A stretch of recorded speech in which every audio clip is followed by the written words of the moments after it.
Someone kept staring at my house every day. Then at 2 a.m., I heard knocking, and a note appeared on my door that knew my name. I haven't slept since. I live in a small home in a fairly decent neighborhood, and I also work from home as well. I have my office set up upstairs in a small room with my desk right by a window that faces the front of the house. I liked being able to open it for fresh air or have the view when it was nice out. This was as fall was just starting, so I pretty much had the window open all day. One regular weekday, though, around noon, I was doing my usual work at my desk when I noticed something out the window. There was a person, a man, standing at the bottom of my driveway, not walking past it or stopping to tie a shoe or anything. He was just standing there and looking up at my house.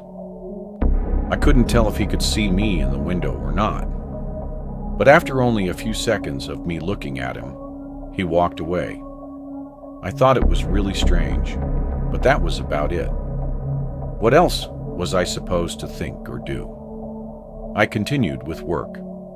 I did an occasional check out the window every now and again, but seeing nothing else, I wasn't too worried about it. The following day, I was on the same routine.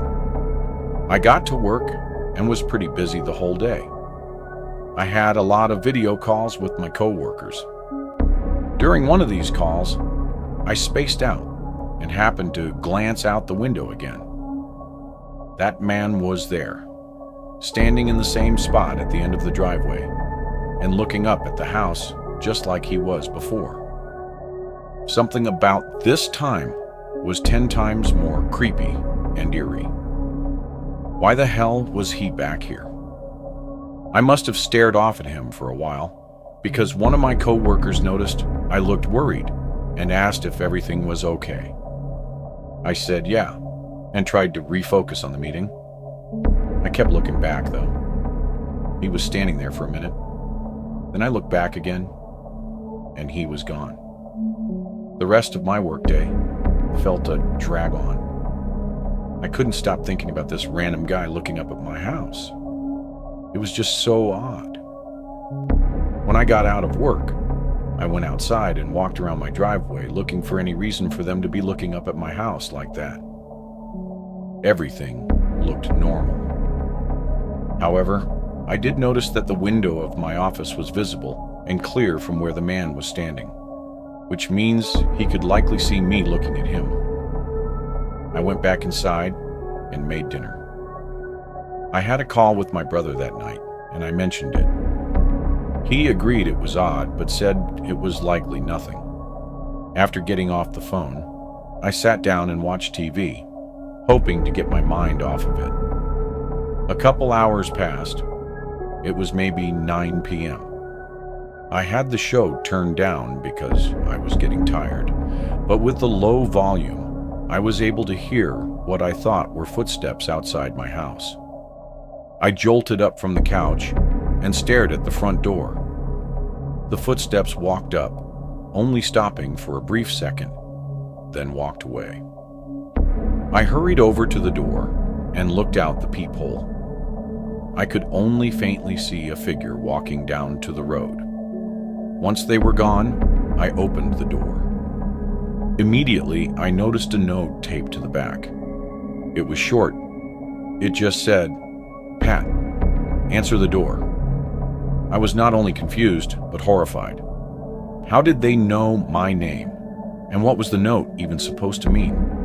They didn't even knock or stay long enough for me to have answered the door. Not that I would have, anyway. This was enough for me to call the police. 2 officers came over, and I told them everything. Unfortunately, there wasn't all that much they could do, though. They pretty much wrote it all down and said if something else happens, call them. It really didn't make me feel much better. I stayed up late that night, laying in bed, unable to sleep. I literally just laid there for hours. thinking about this man that was stalking my house in the eerie note he left. Then at just before 2 a.m., a knock at the front door echoed through the otherwise silent house. My body froze up. The silence of the house was now deafening as I listened in fear. After a few seconds, they knocked again. My heart started beating faster. I got my phone and called 911. They sent officers right away, but the knocks continued the whole time I waited. Eerily, they never got louder or more rushed or aggressive. It was just the same knocking over and over, echoing through the hallways of my home. The operator on the phone updated me that the cops were 2 minutes out, and just after that, there was a longer pause between the knocking. 15 seconds, then 30, then a whole minute passed. When the officers showed up, nobody was at the door. They were too late.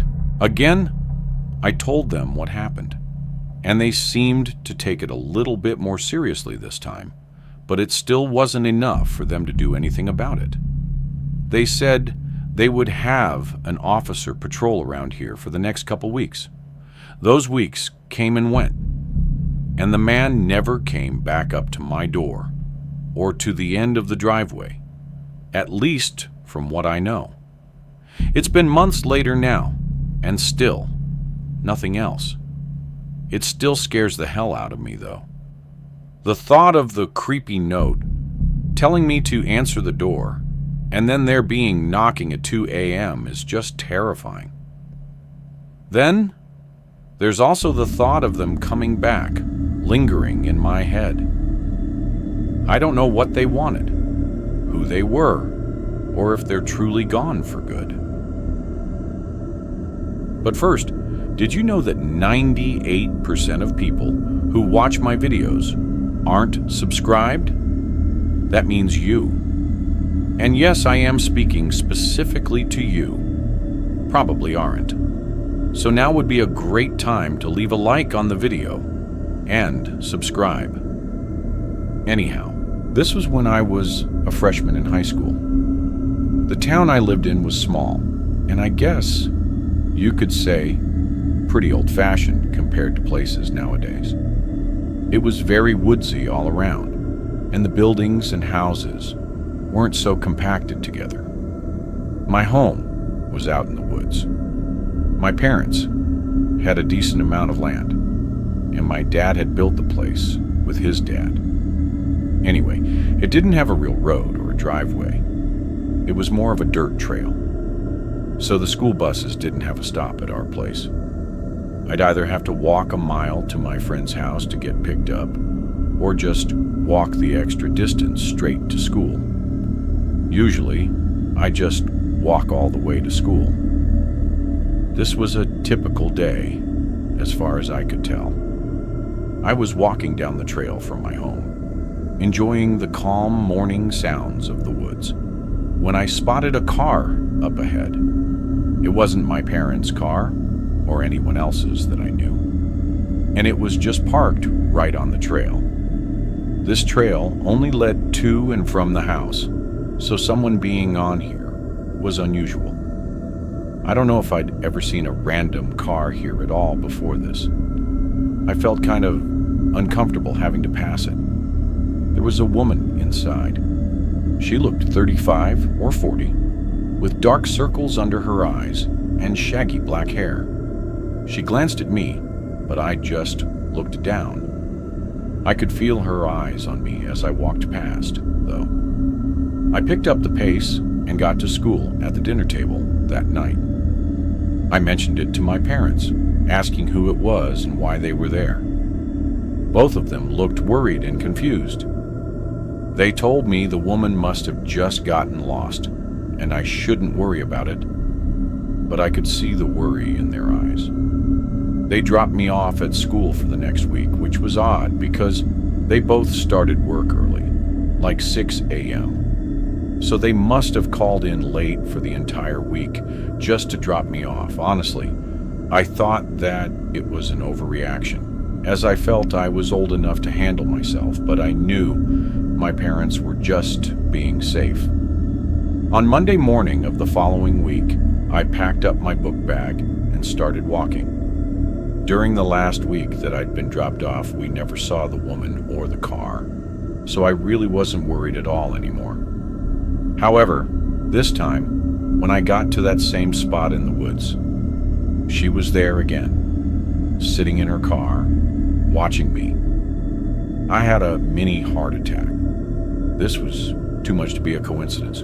Showing up twice on the trail, that was basically our driveway, sitting in the same spot, and only showing up when I was walking alone. I made the decision to cut through the woods instead of walking past her again. I took a few steps off the trail, but immediately the woman noticed. She turned her car on and drove up closer to me. I pretended to ignore her, walking faster into the woods. I heard her car door open and her footsteps crunching on the leaves behind me.